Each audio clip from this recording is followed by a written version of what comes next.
ഇന്ന് നമുക്കൊരു കിഡിലോസ്കി ഫിഷ് മോളി കണ്ടാലോ? ഈ കേറ്ററിംഗുകാരൊക്കെ വെക്കുന്ന പോലെ.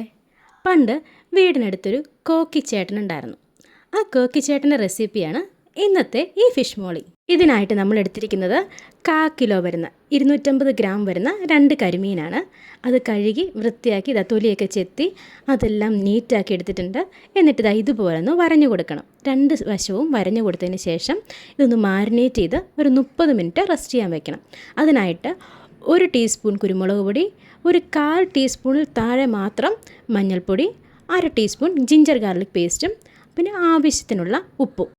മീനിലേക്കെല്ലാം തേച്ച് പിടിപ്പിച്ചിട്ടുണ്ട്. ഇനി ഈ 30 മിനിറ്റ് കൊണ്ട് അതവിടെ ഇരിക്കട്ടെ. നമുക്ക് ഫിഷ് മോളിക്ക് ആവശ്യമായ ബാക്കിയുള്ളതെല്ലാം എടുത്തിട്ട് അരിഞ്ഞു വയ്ക്കാം. ഇനി നമുക്ക് ആവശ്യമായത് സബോള, കറിവേപ്പില, പച്ചമുളക്, ഇഞ്ചി, വെളുത്തുള്ളി ഇത്രയാണ്. സബോള ഇടത്തരം വലിപ്പമുള്ളത് 2 എണ്ണം ഇതുപോലെ വട്ടത്തിൽ അരിഞ്ഞു വെക്കണം. തീർച്ചയായിട്ടും വട്ടത്തിൽ മാത്രമേ അരിയാവുള്ളൂ. എപ്പോഴും ഫിഷ് മോളിക്ക് നീളത്തിലല്ല വട്ടത്തിലാണ് അരിയേണ്ടത്. ഇഞ്ചി 1 ഇഞ്ച് നീളമുള്ളത് ഇതുപോലെ അരിഞ്ഞ് മാറ്റി വയ്ക്കണം. വെളുത്തുള്ളി 7 അല്ലി നടുവേ പൊളന്ന് വെക്കണം. ഇനി പച്ചമുളക് 4 എണ്ണം നീളത്തിൽ കീറിയത്. തക്കാളി ഇടത്തരം തക്കാളി 2 എണ്ണം ഇതുപോലെ വട്ടത്തിൽ അരിഞ്ഞു വെക്കണം. തീർച്ചയായിട്ടും സവോളയും തക്കാളിയും വട്ടത്തിൽ തന്നെയാണ് ഉപയോഗിക്കേണ്ടത്. പിന്നെ 1/2 മുറി തേങ്ങ ചിരണ്ടി പാല് പിഴിഞ്ഞെടുത്ത് വെക്കണം. 1-ാം പാലും 2-ാം പാലും രണ്ടായിട്ട് തന്നെ മാറ്റി വെക്കണം.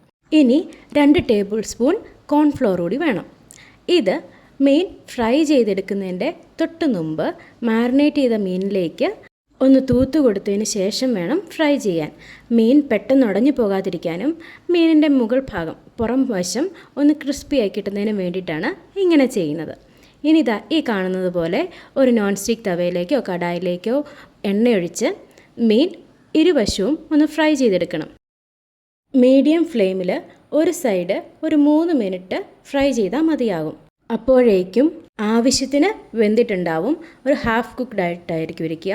എന്നിട്ട് മറിച്ചിട്ട് മറു സൈഡും കൂടെ ഒന്ന് വേവിക്കുക. ഇതുപോലെ ഒന്ന് ചെറുതായിട്ട് ഫ്രൈ ചെയ്യുക. 2 വശവും 3 മിനിറ്റ് വീതം ഫ്രൈ ചെയ്തതിന് ശേഷം എടുത്ത് മാറ്റി വയ്ക്കുക. ഇനി ഫിഷ് മോളി ഉണ്ടാക്കാൻ ഉദ്ദേശിക്കുന്ന ചട്ടിയിലേക്ക് മീൻ ഫ്രൈ ചെയ്തതിന് ശേഷം മിച്ചം വന്ന എണ്ണ ഒഴിച്ചു കൊടുത്തതിന് ശേഷം അതിലേക്ക് 4 ഏലക്ക, 4 ഗ്രാമ്പു, ഒരു ചെറിയ കഷ്ണം കറുവപ്പട്ട ഇത്രയും മസാലകൾ ചതച്ചത് ഒന്ന് ചേർത്ത് കൊടുക്കണം. മീൻ ഫ്രൈ ചെയ്ത സമയത്ത് അതിൻ്റെ രുചി ഈ എണ്ണയിലേക്ക് ഇറങ്ങിയിട്ടുണ്ട്. അത് നഷ്ടമാകാതിരിക്കാനാണ് മിച്ചം വന്ന എണ്ണയിൽ തന്നെ ബാക്കി ഫിഷ് മോളി ഉണ്ടാക്കുന്നത്. ഇനി മസാല മൂത്ത് വരുന്ന സമയത്ത് അതിലേക്ക് 1 തണ്ട് കറിവേപ്പിലയും അരിഞ്ഞു വെച്ചിരിക്കുന്ന സബോള, ഇഞ്ചി, വെളുത്തുള്ളി, പച്ചമുളക് ഇത്രയും കൂടി ഇട്ട് കൊടുക്കണം. ഇനി ഇവയൊന്നും ഒരുപാട് വഴന്നു പോകണ്ട, റോസ്റ്റ് ചെയ്യുന്ന പരുവത്തിലേക്ക് വരുത്തണ്ട. ജസ്റ്റ് ഒന്ന് വാടിയാൽ മാത്രം മതി. ഒരു 10 കുരുമുളക് കൂടെ നമ്മൾ ചേർത്ത് കൊടുത്തിട്ടുണ്ട്. ഇനി ഈ സബോള വാടിയതിന് ശേഷം അതിലേക്ക് തേങ്ങയുടെ 2-ാം പാല് പിഴിഞ്ഞത് ഒഴിച്ചു കൊടുക്കണം. എന്നിട്ട് ഫിഷ് മോളിക്ക് ആവശ്യമായ ഉപ്പും കൂടി ഈ സമയത്ത് ചേർത്ത് കൊടുക്കണം.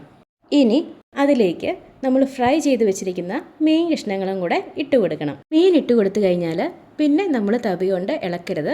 മീൻ പെട്ടെന്ന് ഉടഞ്ഞ് കഷ്ണങ്ങൾ വെവ്വേറെ വിട്ടുപോകും. ഇനി ചട്ടി അടച്ചു വെച്ച് മീൻ വേവാൻ വേണ്ടി ഒരു 3 മിനിറ്റ് മീഡിയം ഫ്ലെയിമിൽ വേവിക്കണം. എന്നിട്ട് തുറന്ന് നോക്കിയതിന് ശേഷം ഇതുപോലെ തക്കാളി വട്ടത്തിലരിഞ്ഞത് മേളിൽ കൂടി ഇട്ട് കൊടുത്തതിന് ശേഷം നെയ്യിൽ വറുത്തെടുത്ത അല്പം കശുവണ്ടി കൂടി മുകളിൽ കൂടെ വെതറി കൊടുത്ത് ഒന്നുകൂടി 1 മിനിറ്റ് കൂടി ഒന്ന് അടച്ചു വെച്ച് വേവിക്കണം. അപ്പോൾ തക്കാളിയുടെ പുളിയും നെയ്യുടെ മണവും കശുവണ്ടിയുടെ രുചിയും ഒക്കെ കറിയിലേക്ക് ഇറങ്ങും.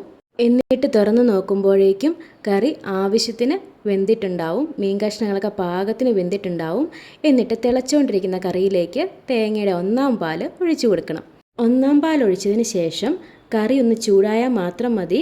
ഒരു കാരണവശാലും തിളപ്പിക്കരുത്. അങ്ങനെ തിളപ്പിച്ചാൽ കറി പിരിഞ്ഞു പോകും.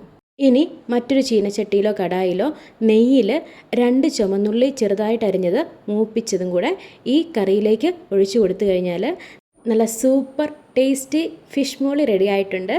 കല്യാണങ്ങൾക്ക് കേറ്ററിംഗുകാർ ഉണ്ടാക്കുന്ന അതേ ടേസ്റ്റിലുള്ള ഫിഷ് മോളിയാണ്. അപ്പോൾ എല്ലാവരും ട്രൈ ചെയ്ത് നോക്കുക. നല്ല പാലപ്പത്തിൻ്റെ കൂടെയൊക്കെ കഴിക്കാൻ സൂപ്പറാണ്. അപ്പോൾ എല്ലാവരും ട്രൈ ചെയ്ത് നോക്കിയിട്ട് നിങ്ങളുടെ അഭിപ്രായം കമൻറ്റ് ചെയ്യുക. അപ്പോൾ ഞാനിത് കഴിക്കട്ടെ. മറ്റൊരു വീഡിയോ ആയിട്ട് വരുന്നവരേക്കും എല്ലാവർക്കും ബൈ ബൈ.